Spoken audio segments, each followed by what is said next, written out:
நாங்க ஏஏடியில் நிலை 2 advance financial accounting and costing உயர்நிதி கணக்கீடும் கிரயவியலும் இந்த பகுதியில் இந்த பங்குடைமை பாடம் தொடர்பான பேசிக் விஷயங்களை பார்த்துட்டு வாரோம். ஆகவே இதில் பங்குடைமை பாடம் தொடர்பான பேசிக் விஷயங்கள் உங்களுக்கு முதல்ல தெரிஞ்சிருக்கணும், பங்குடைமை என்றால் என்னன்னு சொல்லி. ஆகவே பங்குடைமை தொடர்பான அடிப்படையான வரைவிலக்கணம் பார்த்தால், பங்குடைமைங்கிற ஒரு அமைப்பு லாப நோக்கம் கொண்ட ஒரு அமைப்பாக இருக்கணும். ஸோ லாப நோக்கில் பொதுவான முயற்சியொன்றில் ஈடுபடுகின்ற நபர்களுக்கு இடையிலான உறவு. ஆகவே பங்குடைமை அப்படிங்கிற ஒரு அமைப்பு எடுத்தீங்களாக இருந்தால் கட்டாயம் அவர் லாப நோக்கத்துல செயற்படுறவரா இருக்கணும். இந்த விளக்கத்தை பிள்ளைகள் இன்னும் கொஞ்சம் அட்வான்ஸ் ஆக்கலாம். எப்படி என்றால், பங்குடைமை தொடர்பான சட்டத்தை அதோட சேர்க்கிறது. ஆகவே பங்குடைமை தொடர்பான சட்டம் எது? 1890ஆம் ஆண்டு பங்குடைமை கட்டளை சட்டம்.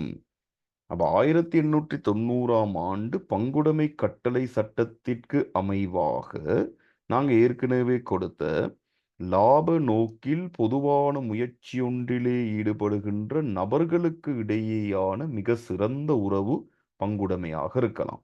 அப்ப யாராவது உங்கள்ட்ட பங்குடைமை தொடர்பான விளக்கம் ஒன்று கேட்டால் நீங்க சொல்ல வேண்டியது, 1890ஆம் ஆண்டு பங்குடைமை கட்டளை சட்டத்திற்கு அமைவாக லாப நோக்கில் பொதுவான முயற்சியொன்றிலே ஈடுபடுகின்ற நபர்களுக்கு இடையேயான மிக சிறந்த உறவு பங்குடைமை எனப்படும். ஆக இந்த பங்குடைமையானது பிரதான 4 அல்லது 5 பண்புகளை கொண்டதுன்னு சொல்லலாம். முதலாவது பிள்ளைகள் லாப நோக்கம். 2வது ஒரு வணிக அல்லது ஒரு வியாபார நடவடிக்கை ஒன்று இருக்கணும். 3வது அந்த வணிக நடவடிக்கை அல்லது வியாபார நடவடிக்கையை செய்யறதுக்காக 2 அல்லது 2க்கு மேற்பட்ட நபர்கள் ஒன்றாக சேரணும். அவ்வாறு சேர்ந்த நபர்களுக்கு இடையில ஒரு சிறந்த உறவொன்று காணப்படணும். 5வதாக நாங்கள் எடுக்கலாம், ஒரு பங்காளர் இன்னும் ஒரு பங்காளருக்காக செயற்படுறது. அப்படின்னா மீனிங் என்னண்டா, ஒரு பங்காளர் இல்லாத சந்தர்ப்பத்துல அவரால் மேற்கொள்ள வேண்டிய நடவடிக்கைகளை இன்னும் ஒரு பங்காளர், அவர் இல்லாத சந்தர்ப்பத்தில் இன்னும் ஒருவர், அதை நாங்கள் இன்னும் ஒரு வேர்டு அழைக்கிறதாக இருந்தால் பரஸ்பர உறவு காணப்படுதல் அவசியம். அப்ப இது 5 தான் பங்குடைமையிட பிரதானமான கூறுகள் அல்லது பண்புகள். அடுத்தது பங்குடைமை தொடர்பான சட்டங்கள் உங்களுக்கு தெரிஞ்சிருக்கணும். அதுல உண்டு 1890ஆம் ஆண்டு பங்குடைமை கட்டளை சட்டம் நாங்க சொல்லுவோம். இது பங்குடைமை தொடர்பான பொதுவான சட்டம். இதுல 24, 42 இந்த 2 பிரிவுகள் அடிப்படையாக கொண்டுதான் பெரும்பாலான தியரி அண்ட் பிராக்டிக்கலான கணக்கு வைப்புகளுக்கு நாங்க போறது. 2வது 2007ஆம் ஆண்டு 7ஆம் இலக்க கம்பெனி சட்டம். இவர் என்ன சொல்றாருண்டா, பங்குடைமை அமைப்புல ஆக குறைந்தது 2 பங்காளர்களாவது இருக்கணும். அதே மாதிரி ஆகக்கூடியது மேக்சிமம் 20 பங்காளர்களுக்கு மேல போகலாம். அப்ப 2 தொடக்கம் 20 பங்காளர்களை கொண்ட ஒரு அமைப்பு தான் பங்குடைமையாக இருக்கணும். 20க்கு மேல வந்துட்டால் அது வேறொரு கம்பெனி மாதிரியான ஒரு வியாபாரமாக கன்வெர்ட் ஆக வேண்டி வரும். 3வது நாங்க பார்க்கிறோம் 1918ஆம் ஆண்டு 6ஆம் இலக்க வியாபார பெயர் பதிவு கட்டளை சட்டம். இவர் என்ன சொல்றாருண்டா, பங்குடைமையிட பெயர் பங்காளரிட பெயராக இல்லாமல் பொதுவான ஒரு பெயரா இருக்கலாம். இப்ப உதாரணமாக அமல் கமல்ங்கிற 2 பங்காளர்கள் சேர்ந்து பங்குடைமை ஆரம்பிக்கிற நேரத்துல அமல் கமல் பங்குடைமைன்னு வந்தா பிரச்சனை வராது பிள்ளைகள். இதே வேற நாங்க எடுப்போம், கீதாங்கிற பேர்ல ஆரம்பிப்பாங்களாக இருந்தால் அது ஒரு பொது பெயர். ஆகவே அந்த பொது பெயரை கட்டாயம் பதிவு செய்தல் அவசியம். அதுதான் 1918ஆம் ஆண்டு 6ஆம் இலக்க வியாபார பெயர் பதிவு. அடுத்தது மோசடி தவிர்ப்பு கட்டளை சட்டம். இவர் என்ன சொல்றார், ஒரு வியாபார நிறுவனம் உருவாக்குற நேரத்துல கட்டாயம் எழுத்து மூலமான ஒரு உடன்படிக்கை இருக்கிறது நல்லம் அப்படிங்கிறதான் இந்த மோசடி தவிர்ப்பு கட்டளை சட்டம். அடுத்தது பங்குடைமைங்கிறது பிள்ளைகள் சட்ட ஆளுமை இல்லாத நட்ட பொறுப்பு வரையறுக்கப்படாத ஒரு அமைப்பு. ஆகவே இங்க பங்காளரா வாராக்களும் வரையறுக்கப்படாத பொறுப்புங்கிறதால விரும்புறது குறைவு. ஸோ சில விசேடமான பங்காளர்களை நாங்க சேர்த்து கொள்ளணுங்கிறதுக்காக வரையறுக்கப்பட்ட நட்ட பொறுப்புடைய பங்குடைமை சட்டம் ஒன்று உருவாக்கப்பட்டது. இந்த என்னதான் வரையறுக்கப்பட்டிருந்தாலும் ஆக குறைஞ்சது ஒருவர் வரையறுக்கப்படாதவராக இருக்கணும். அடுத்தது வருமான வரி சட்டம். அது உங்களுக்கு தெரியும், சாதாரணமா இலங்கை போன்ற நாடுகள் ஒரு 1 லட்சத்துக்கு மேல வருமானம் உழைக்கிறவர் கட்டாயம் வரி கட்டணும்.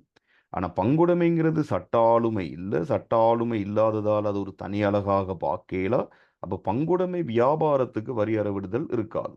ஆனா கம்பெனி மாதிரியான நிறுவனங்கள் சட்ட ஆளுமை உடையாக்கள் அவங்களுக்கு வரி இருக்கு.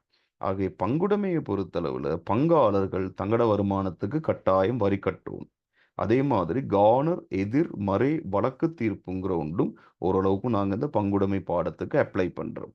ஸோ இந்த பேசிக்கான விஷயங்களை வச்சுக்கொண்டு உங்களோட கடந்த காலத்தில் சில வினாப்பத்திரங்களை நாங்கள் மேலோட்டமாக பார்ப்போம், அதுகளுக்கான விடைகளை கொடுக்கிறது.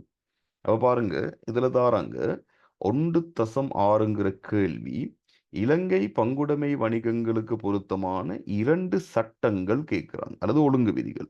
அவ ஏற்கனவே நாங்கள் பங்குடைமை தொடர்பான பொதுவான சில சட்டங்கள் உங்களுக்கு ஏற்கனவே சொன்னேன், திரும்பியும் முறுக்க நாங்கள் பார்த்து விடலாம். இதெல்லாம் பங்குடைமை வியாபாரம் தொடர்பான சட்டங்கள். ஆகிய பங்குடைமை வியாபாரம் தொடர்பான சட்டங்கள் நீங்க எடுத்தீங்களா இருந்தால், ஒன்று 1890ஆம் ஆண்டு பங்குடைமை கட்டளை சட்டம், 2007ஆம் ஆண்டு 7ஆம் இலக்க கம்பெனி சட்டம், 1918ஆம் ஆண்டு 6ஆம் இலக்க வியாபார பெயர் பதிவு கட்டளை சட்டம், அடுத்தது 1840 மோசடி தவிர்ப்பு கட்டளை, 1907ஆம் ஆண்டு பொறுப்பு வரையறுக்கப்பட்ட பங்குடைமை சட்டம், அடுத்ததாக தேசிய வருமான வரியோடு அந்த வழக்கு தீர்ப்பு ஒன்று எங்களுக்கு எடுக்கலாம், கானர் எதிர் மறை வழக்கு தீர்ப்புங்கிற ஒன்று. ஆகவே இந்த இடத்துல உங்களுக்கு 2 புள்ளிகளுக்கான கேள்வி இலங்கையில் பங்குடைமை வணிகங்கள் தொடர்பான சட்டங்கள் என்று உங்களுக்கு ஒரு 5-6 சட்டங்கள் சொல்லியிருக்கிறோம். இன்னும் ஒரு பாஸ் பேப்பர் எடுத்தீங்களாக இருந்தால் அதுல தாராங்க 1890ஆம் ஆண்டு பங்குடைமை கட்டளை சட்டத்தின் 24வது பிரிவின் ஏற்பாடுகளை கேட்கிறாங்க. ஆகவே நாங்க இந்த 24வது பிரிவுல வார ஏற்பாடுகள் என்னென்னு ஒரு அவதானிக்கலாம். எங்களோட கேள்வி பங்குடைமை கட்டளை சட்டத்திட 24வது பிரிவிட ஏற்பாடுகள். ஸோ 24வது பிரிவிட ஏற்பாடுகள் ஒன்று, மூலதனம் சமனாக இடப்படணும், லாப நட்டம் சமனாக பகிரப்படணும், மூலதனத்துக்கு வட்டி இல்லை, அதே மாதிரி நிர்வாகத்தில் பங்கு பெற்ற ஆட்கள் அல்லது பங்காளர்களுக்கு சம்பளம் பெறுவதற்கான உரித்து கிடையாது, இருக்கின்ற பங்காளர்களோட அனுமதி இல்லாம புதிய ஒருத்தரை சேர்க்கலாம். அதே மாதிரிக்கு எங்களுடைய பங்குடைமையில் ஆன்கோயிங் பங்காளர் ஒருவரை நாங்க விளக்கவும் இயலாது. அடுத்தது பங்காளர் அவருடைய மூலதனத்துக்கு மேலதிகமாக கடன் வழங்கினால் அதுக்கு ஆண்டுக்கு 5% வட்டி.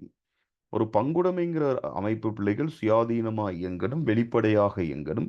ஸோ கணக்கு வைப்பு கணக்காய்வு என்பது அங்க கட்டாயம். அடுத்தது கணக்குகள் அனைத்து பங்காளர்களோட பார்வைக்காகவும் வைக்கப்படணும்.